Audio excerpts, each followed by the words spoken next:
This is Ivy Unleashed, a Gold Ivy production.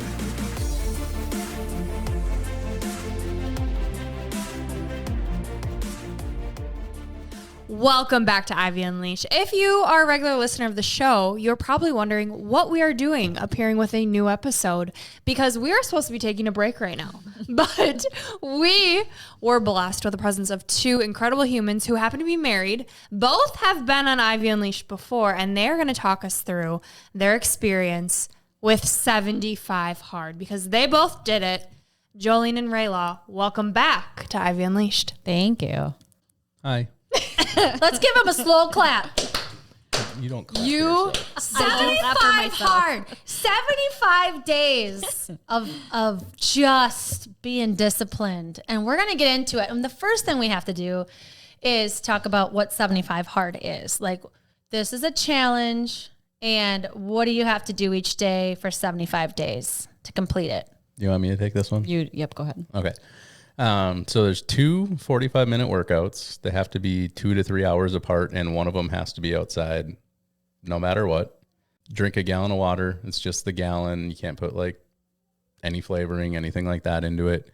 10 pages of a personal development book, progress picture, follow a diet, no cheat meals, no alcohol. That's it. Okay. But those are the rules.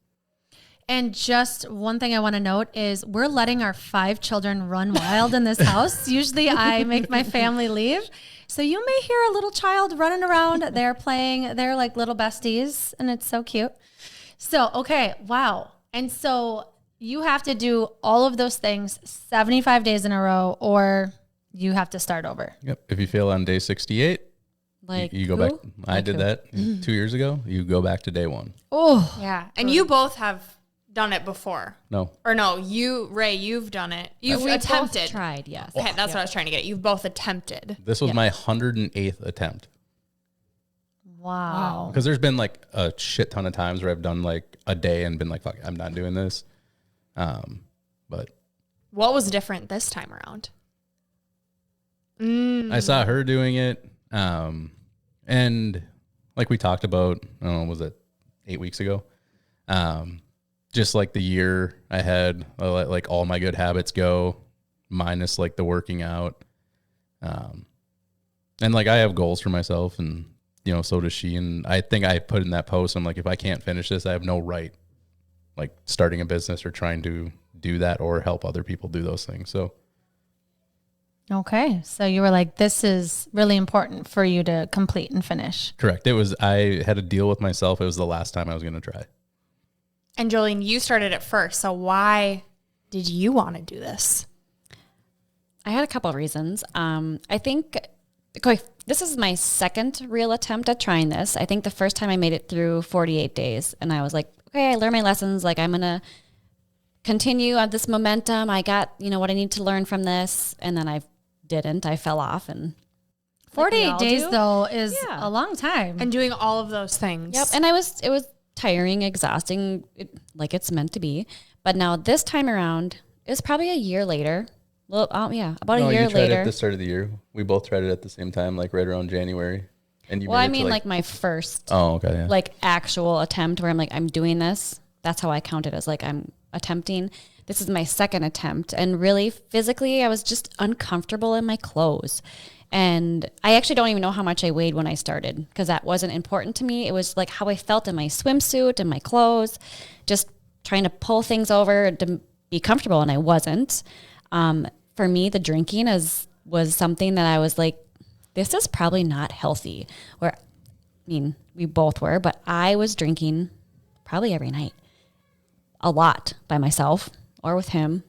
We would be in the same house. We weren't drinking together, but we'd be in the same house drinking, different levels, but like that's not healthy. And so all these things, I wanted a kickstart and something just to rip the Band-Aid off, something hard to start and get those habits going again. Something to hurt. I needed something to hurt to get back on track. Yeah, that's really interesting that that's how you got there. I think that's very normal. A lot of people drink every night at home and no one knows, or they just are in this habit. They're in this funk. Their body is probably even addicted to it. And so doing something like this, which is very extreme. But first, I want to back up just to say who created this. And it's Andy Frisella. Correct. And the big thing, like I hear from a lot of people, is they think it's like a fitness challenge, and it's not. And because like you can literally go for 2 walks every day for 45 minutes or do yoga twice a day for 45 minutes. One of them would obviously have to be outside, but there's nothing in there that says you have to lift, you have to run, you have to do CrossFit, you have to do X, Y, Z. That's cool. It is just 2 45-minute workouts. Like there was somebody I saw, because I follow the hashtag, they're in a wheelchair. They just wheeled themselves around their block for their 2 45-minute workouts. So it's not a fitness challenge. And I think was my turning point, was realizing that about 10 days in. Yeah. And he even says it's a transformative mental toughness program. So it's really the mindset work is what you told us 8 weeks ago when we chatted about this. But when you're seeing progress pictures that you're posting online, right, we're seeing this progress of, oh, now you got your 6-pack back. Oh, now you got your 8-pack back. So describe like the other results of what you've noticed in terms of the mental toughness. You want to go first? Sure.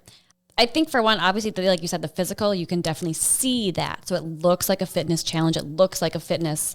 You can see the fitness change, really. For me, I think the first time I tried it, I was angry. Like I was angry at myself because I wasn't getting up early. I wasn't prioritizing my time. And so then I'm trying to do my workouts at 6 a.m. while my kids are hungry and asking for breakfast and, screaming, and I'm yelling at them. And like, this is not healthy. But now this time around, I needed to prioritize my time better and just carve out time for myself. And now not wake up at 6 o'clock, wake up at 5 o'clock. And now 5 o'clock isn't that early. I need to wake up at 4:40 in the morning just to have that hour to myself to prioritize my time and dedicate my time for myself, to read my 10 pages, to snuggle on the couch with my dog and drink my hot coffee, and then get my first workout in, my first walk. And just that prioritizing time for myself was what I learned from this. My mental health, my mental toughness, I guess, that was prioritizing yourself. Well, there's something about that morning time. Yes. Like it's just different. It's just so different, especially when you're a parent. I think it's just magical. And it's hard when you have newborns because they're up a million times in the middle of the night.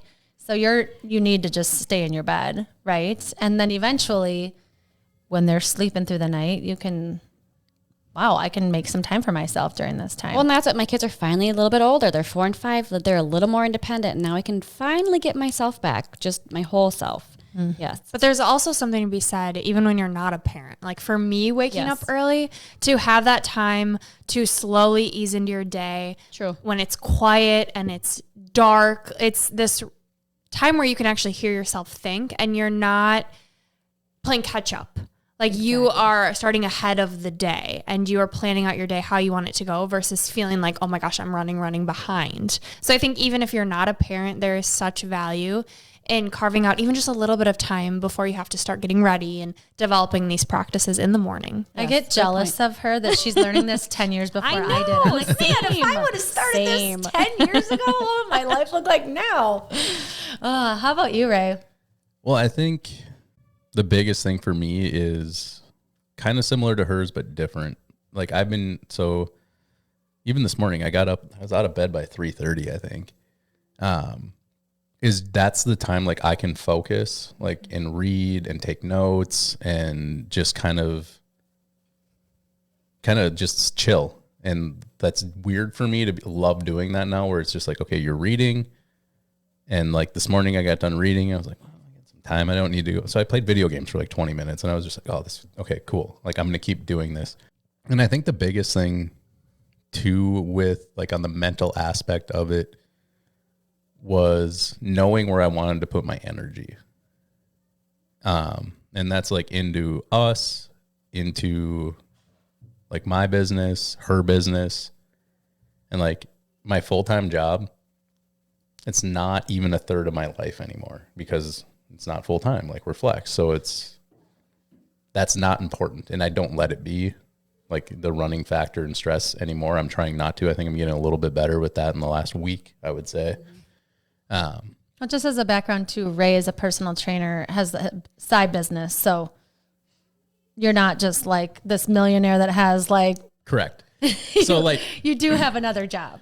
And one thing. Or maybe you're a millionaire. You could be a millionaire. I don't know, but I know that you have another job. So one of the things that I talked about this in a post a couple days ago that I think was my biggest mental lesson is being disciplined with myself, but tolerant of other people and what they're doing. But I really struggle still with people saying like they're too busy for stuff. So like I'll walk you through like our day. Like I get up at 3:30, 3:45, read. I like dragging my feet in the morning a little bit. And, you know, she gets up. We were out walking together most days by 5:10ish. And we'd walk stop sign to stop sign in front of her house. 5 days a week. I have a training client that comes to my house at 6 a.m. to 7. Then 4 other days a week, I have somebody right away at 7. Hinge Health at 8. Bring Sutton to school. Sometimes a 2-hour run. Jiu-jitsu, work. Pick up Sutton from school, work till like 5, and then so it's like I was busy, quote unquote, for 14 hours to start my day, but I got a lot done. And so I still struggle with when people are like, I don't have time to do X. And that's where I think I'm a firm believer now, most people, not everyone, should do this once in their life. So they can see, like I was seeing how many gaps I had in my day where I deleted games off my phone. And I was like, okay, I don't need to do this. My screen time on my phone from the start of 75 hard, because I was curious, because you know how the thing pops up and tells you. My screen time from when I started 75 hard to when I finished dropped 115%. It went from like 8 hours and 22 minutes a day to last week it was under 3.5 hours. That's awesome. Wow. So it forced you to get very intentional with your time. Correct. And I was like, I'm not going to waste it playing like Generation Z alien zombie apocalypse or 7 hours of Candy Crush.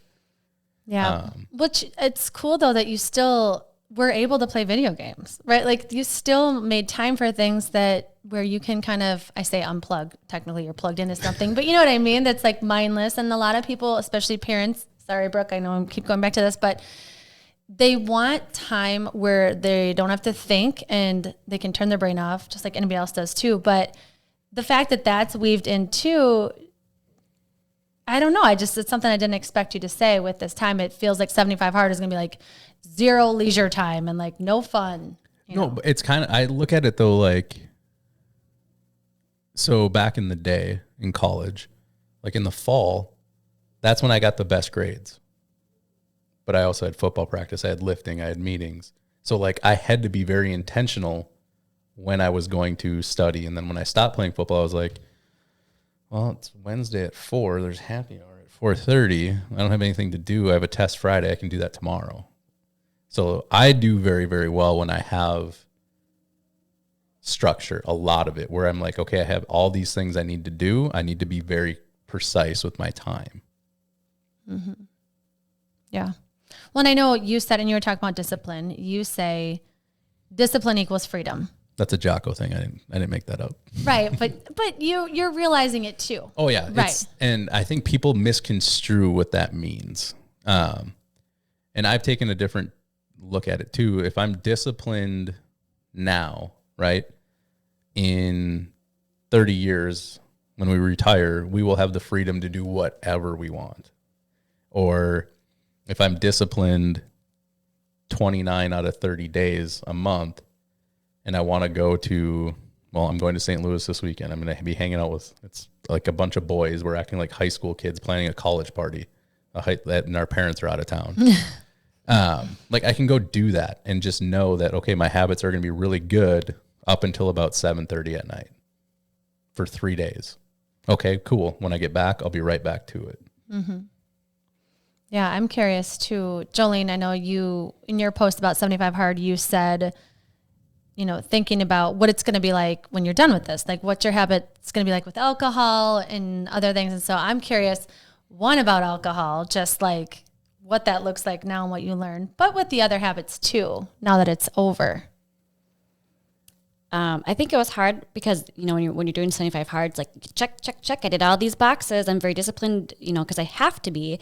And then when you're not doing it, I had the freedom. I don't have to check any boxes. Nobody's looking over my shoulder. Not that they were, but you don't report to anybody. Mm-hmm. So that was kind of hard coming off of that. Just that mental piece of I can do what I want or not do what I want and have a little bit of flexibility and freedom. But then I found myself still waking up at the same time and still these are my habits, and why am I still doing this? Like, maybe I liked it. Like it kind of felt good. But with the alcohol, I think I was scared for a while. Like, what was it, Halloween? And Ray yesterday was legitimately your first drink. I know, but going back to Halloween, Ray's like, oh, I'll get you, I don't know what you even said. And I kind of stopped. I'm like, I don't think I can. Like, can I, for myself, am I able to have a drink and just have one? Mm-hmm. Or is it going to turn back into, I was scared of that process of starting again. And so last night we did go out for our anniversary and I had a drink and then came home and had another drink. I'm like, this is not what I missed at all, actually. How did it feel like in your body compared to what you remember?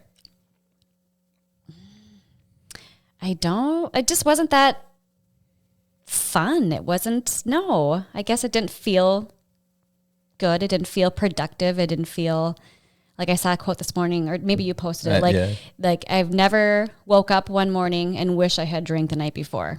And that's how I felt like, yeah, I didn't really miss this. I liked being on and sharp in the morning and just present. Mm-hmm. For me, that's the freedom. Like, that's what I've noticed as I've started to feel better within my own healing journey. And I haven't drank since Andrew's birthday, which is in the beginning of September. Wow. I know. I was thinking about that. And this weekend I had the opportunity to drink, and I'm on antibiotics, so I really shouldn't. And I was kind of going back and forth. And what you posted, Ray, was exactly how I felt. Because last week we were at a wedding, and Sunday waking up not hungover, I'm like, this is amazing.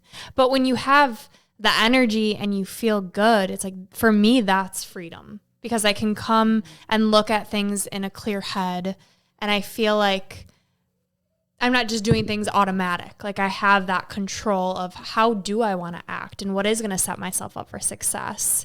And when you go so long without it and then you have it again, it's like, it's just different. Yep. Well, that's what you noticed. You took a drink of your beer and you're like, I don't even like this anymore. This doesn't taste the same. So I ordered my favorite beer yesterday, and I took a drink of it, and I was like, this is gross. Really? Yeah, and I was like, okay. And then so I drank it just because it was there, and then I got a mango blonde, something fruity. And I drank a sip of it, and I left it at the table. And then I got home, and I'm like, okay, I was going to see if it's whiskey too. So I tried try all of it. So I tried some whiskey too, sampler. and I was just like, okay, this is still good. But no. But do I actually like it? And that's what I was. And then I texted her today after jiu-jitsu, and I was like, I was slow today. I wasn't as fast. I was breathing way heavier than normal. Mm-hmm. And I'm like, my relationship with alcohol will be few and far between. And this is coming from me, who used to have a huge bourbon collection. And even this weekend, I told the guys, I'm like, hey, I'm still going to come. I'm going to have a good time, but we need to drive to Illinois before we get started, so I can purchase some things, because I'm not going to drink. And they're like, cool, we can do that. And then one of the guys is like, no. He owns his own proprietary marijuana brand. So he's like, I got you covered. I was like, sweet. But yeah, I don't think if I ever get drunk again, I think it would be very far in the future. I think it's something about the break of it. And I mean, obviously it is a very long break, but I'm doing a challenge right now that you two inspired me, by the way. Mm-hmm. Thank you so much. I made a 30-day challenge for myself. And one of the challenges is to drink just one day a week. So I didn't drink this past week till Saturday. And Sunday morning before church, when I'm getting ready, getting my house put back together, all these things, I thought the worst thoughts about myself. Oh, interesting. I had thoughts about stupid things I said in high school and in college, and 3 months ago, I was beating myself up about like, it was wild. And I was observing it. I was like able to observe it because it's an experiment, right? Like, what is happening in my brain? Everything was slower, muddled. Brooke and I had a meeting. I felt like words weren't coming out of my mouth clearly. It affected me the entire day from the night before. And it's like, we're sleep too and all these things. But yeah, alcohol is powerful. And I don't think you really realize it until you have that break, right? In our culture, it's so normalized and pushed. Yes. And then you have a conversation like this and I'm like, my people, yes. But everyday, I don't want to say everyday people, but the majority of people, it's like they don't even know how good they can feel. And it's just tough to take it away. So that's why they don't want to do it. And that's why they don't want you to push what you're doing on them. Because it's hard to not. Like, you have to be I think it's something you have to do. You have to want it yourself. Yes. Right? Like, you both wanted this for yourself. I did not want to. You not what? I did not. So how many times did I say for like the first 6 days? Oh, yeah. I used Ed Milet's dad's thing. I'm like, okay, I can do this one more day. Yeah. And then once I got past day 10, I was like, I think I was on cruise control after that. I didn't like have What do you think that is? What do you think the 10 days? Like getting over a hump.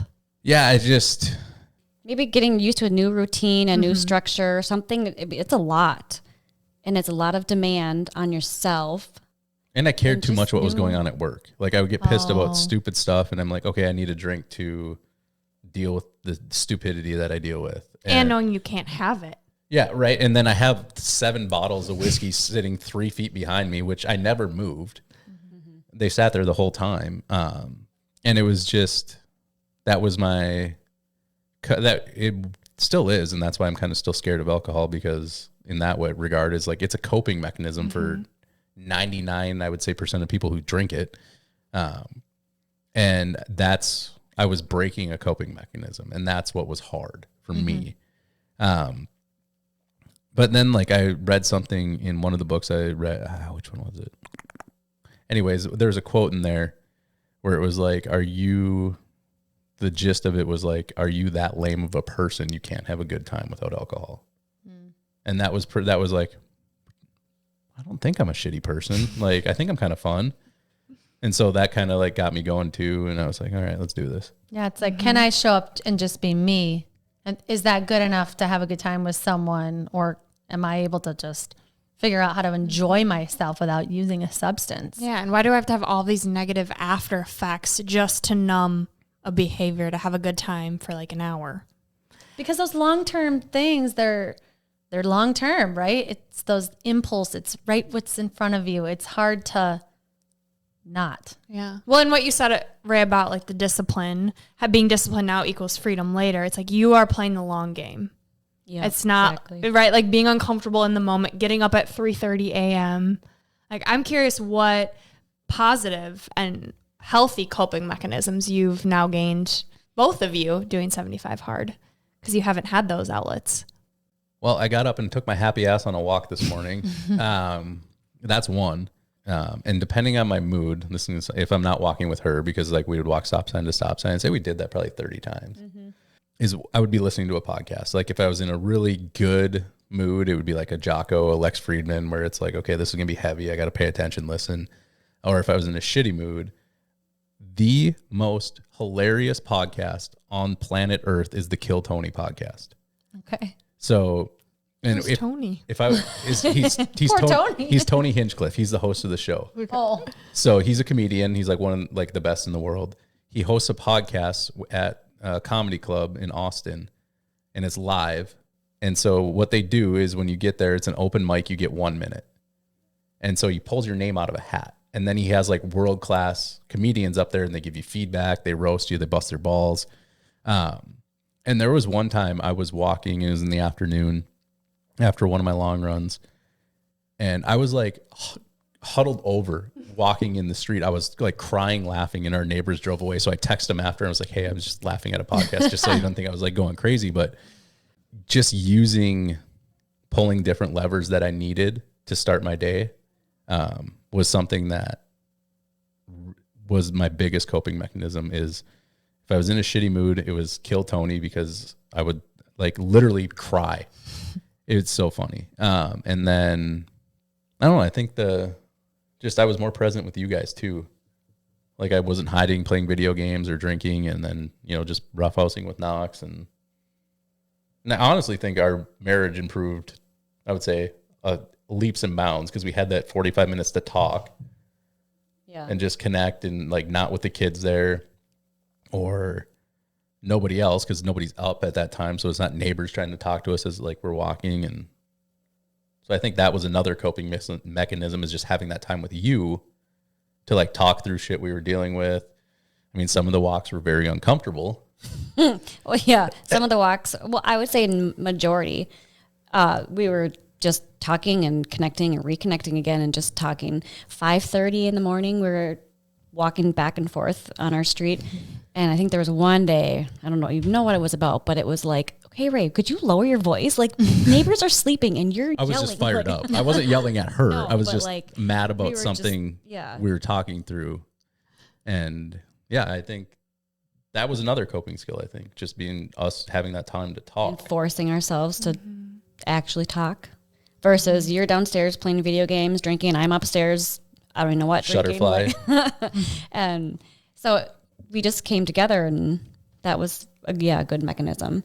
I think for me, waking up in the morning and just having that dedicated time, and I don't listen to a lot of podcasts except for yours, but like I like the quiet, and I would walk and just notice and kind of practice gratitude of just listening to the birds wake up and the sunrise and just the quietness, and be still in that moment and have time for my own thoughts or no thoughts at all, and just be present and be with myself. And then I could get back to my day, and before I'm with everybody else and pulled in all these directions for everyone else.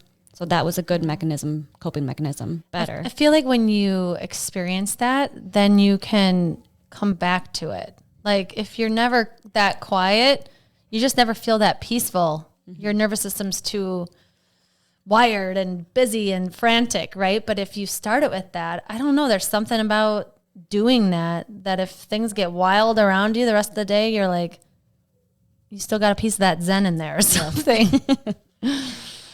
Something I want to go back to too is I think what I'm seeing and hearing you guys say is when you take time to work on you, the relationships around you change too. Like you're giving other people permission. Like you prioritized you, but at the end of the day, your relationship got better. Oh, 1,000. No, like it We wasn't. never expected that at all. It was more of like, I'm doing this, you're doing this. We'll do it together, but like not together. And then it kind of, towards the end, it came and we were doing it together. Well, like on Saturday, I was like exhausted. We stayed in a hotel because I had that race on Saturday. It was my last day. So I woke up at like 3:15 to read, get my walk in, then waited 3 hours to the minute because it was a rolling start to start my race at 7:09 or whatever it was. And I was like, I told her, I was like, okay, this is how much water I have left. It was in my glass, and that was the only thing I had left. But I went to bed at 6:30 on Saturday night, and she Sunday morning, she's like, did you drink all your water? Did you drink all your water? So it was like this, just making sure we helped each other too, check in with stuff. And Yeah, I think, yes, we always have been good about that, but yeah. All right. What do you think was the hardest part? Jolene, let's start with you. I think in the beginning, waking up early and setting my alarm, like I said, creeping it back 10 minutes each day before. And now I'm waking up at 4:40 in the morning. That was hard every day. In the beginning, I feel like it was hard. Then all of a sudden my body just kind of woke up at that time. Then it's Saturday. I'm like, why am I awake this time? Like, So what time are you going to bed? well, now 9:30, 10:30. So I do, because I need my time at the end of the night too, for a show or, just to unwind. So I would say 10. By 10, I'm sleeping. I don't need that much sleep, obviously. But so by 10 o'clock, I'm sleeping, and then 10:30, and then I'm waking up at 4:40. But that waking up was hard for me. The water was hard too. When you had this big jug of water, it was just a daunting task every day. And thankfully, my job, I'm back and forth walking between the halls with kids that I can stop by the bathroom every 20 minutes, where if I was a teacher in a classroom, there's no way. I mean, okay, I can't say no way because I don't know, but it was much easier for me to take a bathroom break. Trying to do a 45-minute walk, like what's that, 2.5 miles without a bathroom near was very hard. So I had to adjust. Now I'm just walking around my block 12 times so I could quick go into the bathroom. So that was hard. Things you don't think about that you don't know about. Yeah. How about you, Ray? My outside of the first 10 days was Saturday and Sunday for me. Because I would get up in the morning and have anywhere from a 3 to 5 hour run. And then I would come home, eat, watch whatever college football game started at 11. And then at 3:00, my legs are, you know how tight you are after you ran a marathon. Like there's multiple weekends where I ran back-to-back 24, 25, 26, 24. Because why? I was going to say, let's preface Tell the why. listeners why you're running. I'm that training for under- 100. Okay. 100-mile race in February. And so dragging my ass off the couch and I hate walking on the treadmill. Like, I don't think I did one single walk on the treadmill. No. Getting back outside and just walking when I was like, I'd look down at my watch. I'm like, you already have 50,000 steps today and you're going to go walk. But looking back on this now, it is something I'm going to continue because of the recovery that it was giving me. Mentally, it was the hardest thing about 75 Hard for me was dragging my ass off the couch Saturday and Sunday to go do that second workout.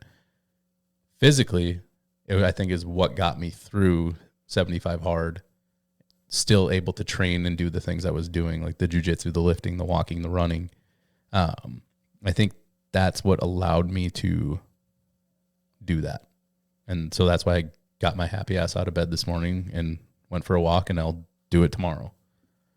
So what are you saying to yourself, though, on those days that it's not easy? Like, clearly you followed through with all these things for 75 days. You did it. We're talking about how you crushed it, right? But, like, what about the days when you're thinking negative thoughts about yourself? Like, what's that like? Like, what are you saying, and how are you kind of working through that?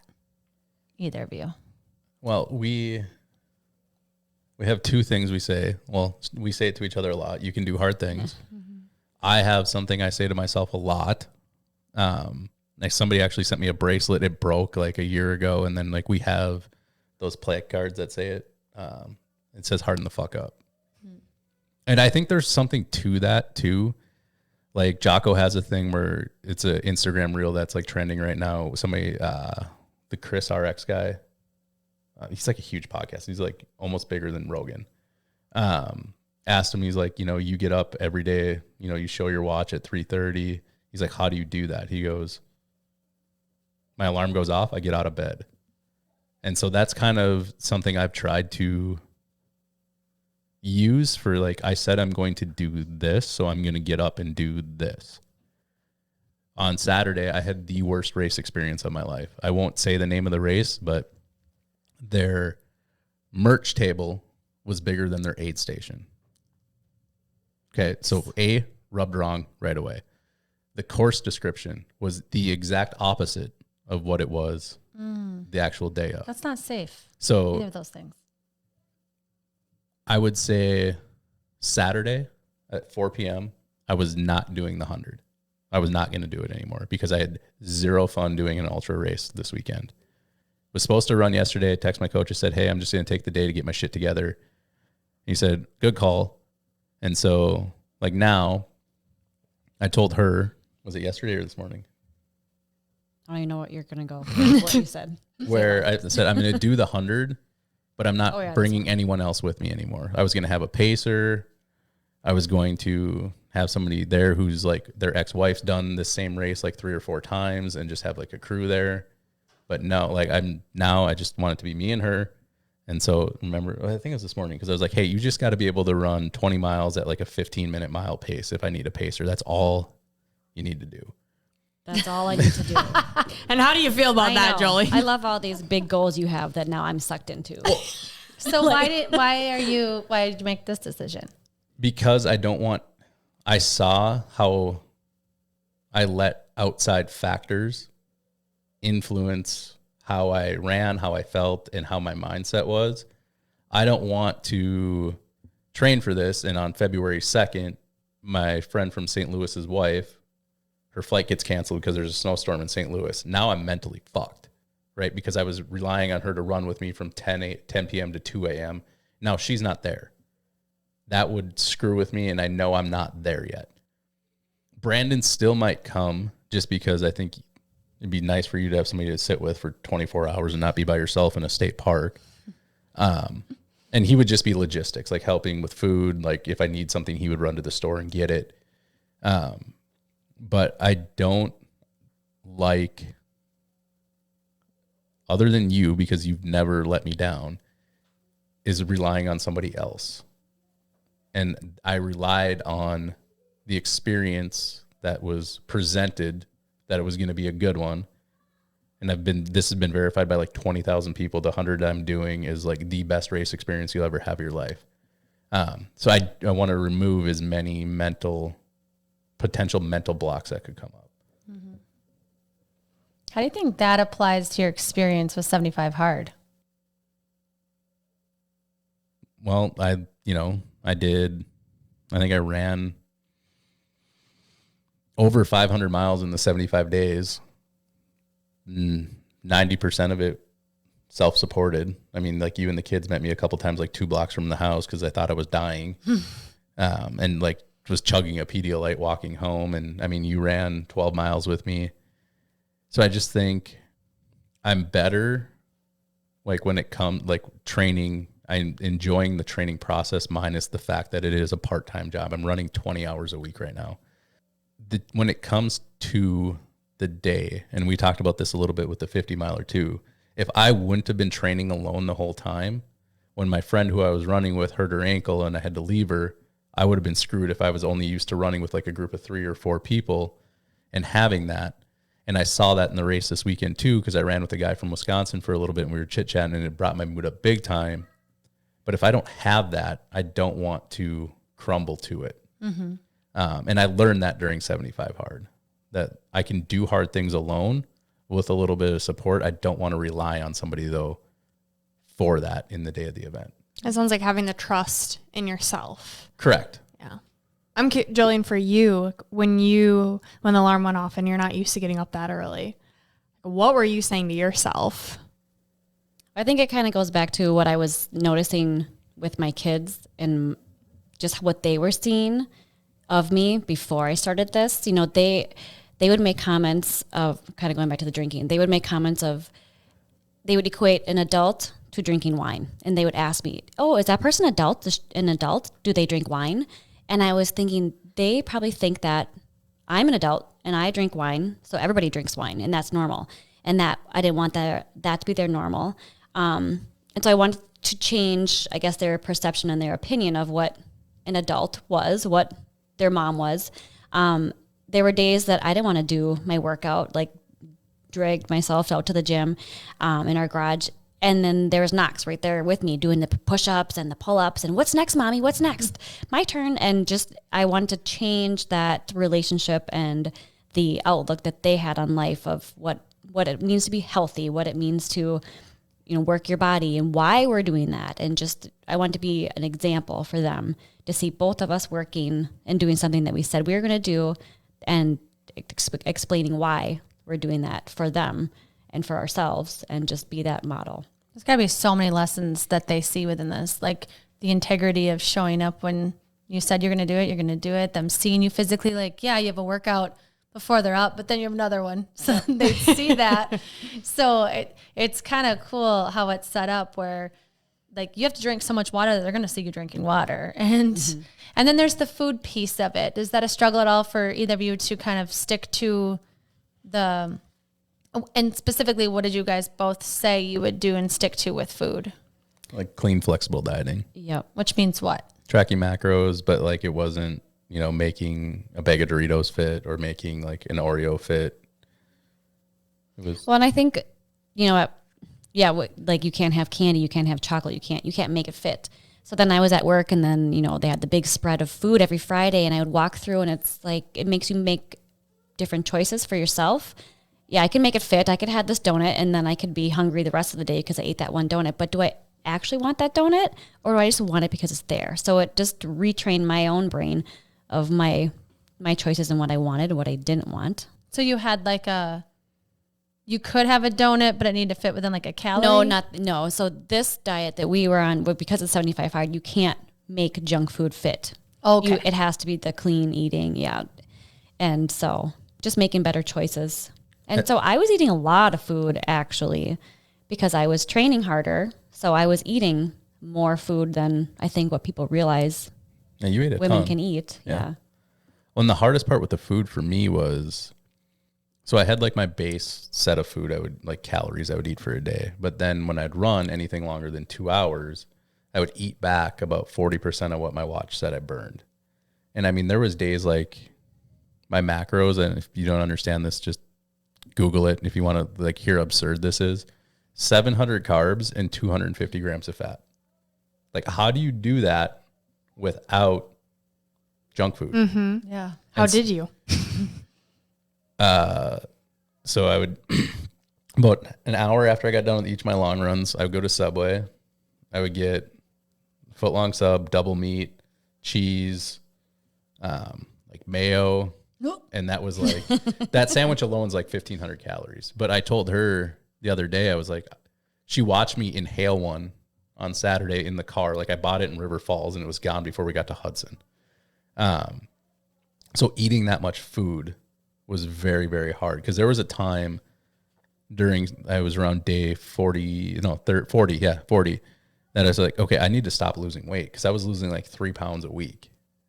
And so I just kept upping my calories, and the scale was like, the bottom was falling off. And I think a lot of that has to do with the effects that alcohol has on your metabolism, how you metabolize fat, how you metabolize carbohydrate. My natural testosterone is coming back up. Like I'm on TRT, but then my natural levels were starting to come up too. So it was like my body is still like running super, super efficiently. Like the amount of food I'm eating right now just to try to maintain my weight is over 4,000 calories a day. And that math doesn't work. Like I was talking to Emily, I was bouncing some ideas off of her and she's like, yeah, I don't know why you keep losing weight because you're eating so much food, but just keep adding more until it stops. Mm-hmm.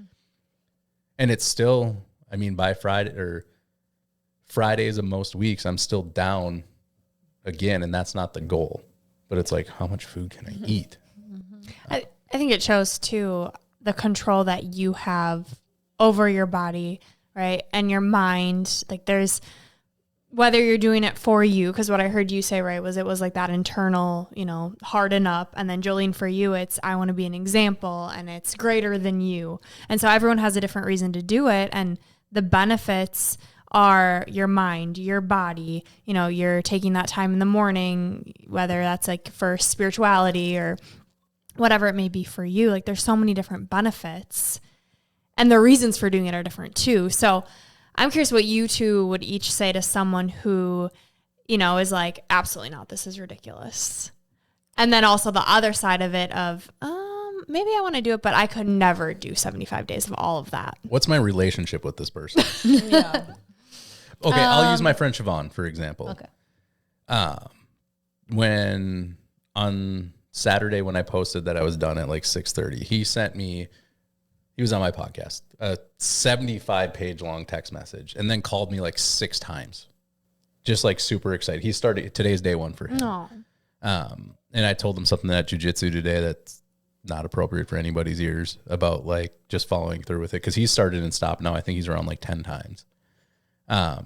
So him was a different conversation. If it's you, I would say do it. Start tomorrow. Don't give yourself the excuse. You're capable of doing it. You just have to want to. And for like your goals of running and, getting faster and, doing that, like it's only going to help you. And then like, I don't know you as well, but if you're like, okay, I'm on the fence, I kind of want to give this a go, I would ask you what you have to lose from doing it. Well, the holidays are coming up and it's cold out. Yeah. You know what, though? There's no such thing as bad weather, only bad gear. And then the other thing too is name a time over 365 days where there's not a holiday, there's not a birthday, there's not a wedding, there's not an anniversary, there's no perfect time. And I saw that like as I was getting ready to come here, I saw a thing. It's like if you always wait for the perfect time to do something, you'll never do anything in your life.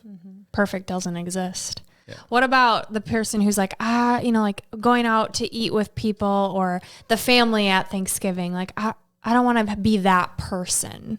That was me. Like that was because my family's, you will eat the food I make you. And if you don't have seconds or thirds, now I'm really offended. Like you have to, that feeling that you have to eat it or you have to participate, and you're not really participating if you're not drinking or eating and that was hard for me in my family and just my friends. And I learned that I'm still here. I'm still present. I'm still at your party, but maybe I brought my own food, or maybe I'm going to have one of whatever's served. Or do I need to have alcohol? Do you actually remember me drinking or not? Are you really paying that close attention to me? And if you are, that's an issue in itself. But you don't need the food and the alcohol to have a social relationship with anybody. Why does it bother you so Why? much? Yeah. And I didn't miss out. I had my mom's 70th birthday party. We were there. We pre-tracked our food just privately by ourselves. We participated, but nobody noticed that we didn't have a piece of cake and if they did, they didn't need to be, it's not their business.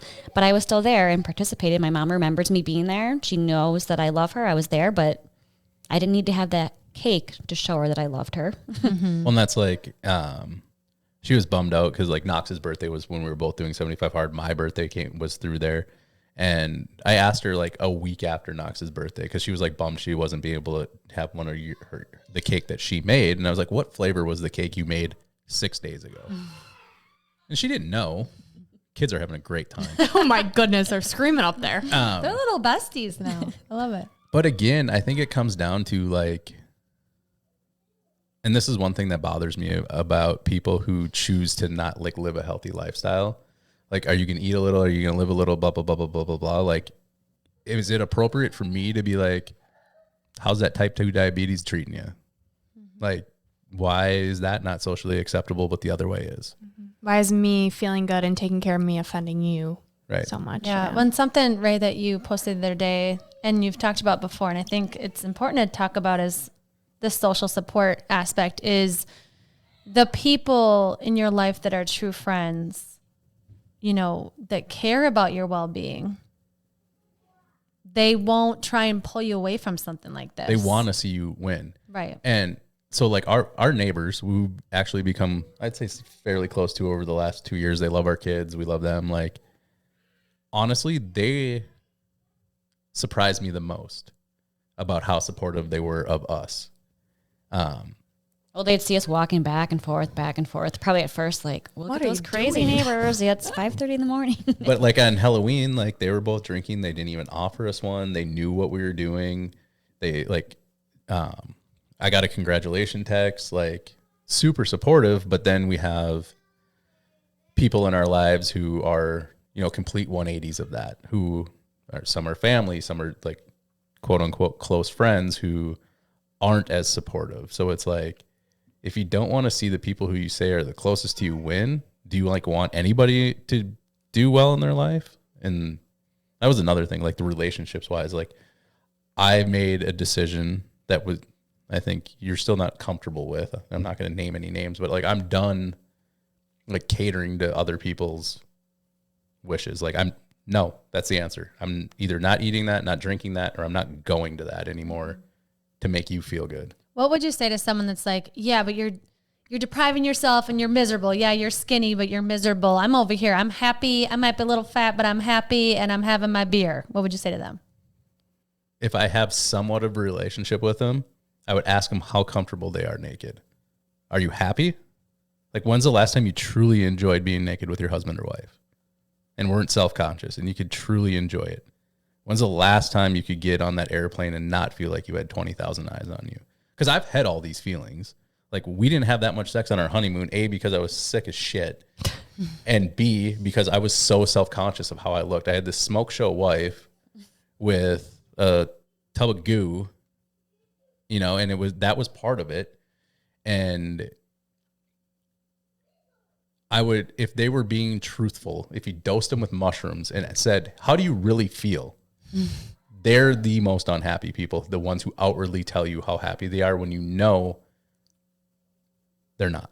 And something that if you have been following your journeys and the pictures you're posting, I like got teary-eyed one day. You posted a picture of you and it was such a genuine smile. And it was like, oh my God, like that's a real smile right there. Like, you know, when people take a selfie, this was like, I was so happy for you. You commented on that. Yeah, because it was radiating out of you. And same with you, Jolene, when you posted a picture, I don't know if you're getting coffee or something, it was like, oh my gosh, your skin, your smile, like it's like not just physical, right? Like, yes, it's your face on social media, but it's pouring out of you. It's this happiness, it's this joy. And so I'd love for you to talk about that. Like, where does that joy come from and those real smiles now that you've learned the lessons you've learned? I think for me, just starting my day off for myself and just quietly easing into my day, like you said, Brooke, and just carving out time just for me. It gave me time to think and not cloud it with alcohol, not cloud it with social media or anything else, and just really realize what I wanted in life, what I wanted for myself, what I wanted for our family, and just my future. And it gave me time to think about and plan different activities and really realize where I was in life. And then I kind of caught up with my thoughts and started believing them. And, you know, I'm checking all my boxes off and doing all my tasks, and it felt good. Like, I did all of this today for myself, and I still have time for my family and my husband and all my kids at work, and I can do it all. And it was just this empowering feeling of that I can do this. I can choose myself. And then the smiles came and the confidence came, and yeah, I can pull my shirt on over my body, and it actually looks good. I can wear these pants I haven't worn in 2 years, like legit, and it feels good. And I kind of like this feeling and this momentum, and it gets going and rolling, and it does feel good. Mm-hmm. And I didn't realize it even radiated. I see it in him. Mm-hmm. I can see it in him. I told that to Ray. I'm like, you actually have a genuine smile that I haven't seen in months, I would say a year. Mm-hmm. I mean, it's been 348 days since my neck surgery. So, but for me, is I trust myself again. I don't need, like, your long-winded answer was great, but like, I'm long-winded, Ray. I trust myself again. That's it. Like, I truly trust myself again. Well, last time you were here, you were saying like you were in the process of building that. So it sounds like 75 Hard kind of got you back to where you're wanting to go.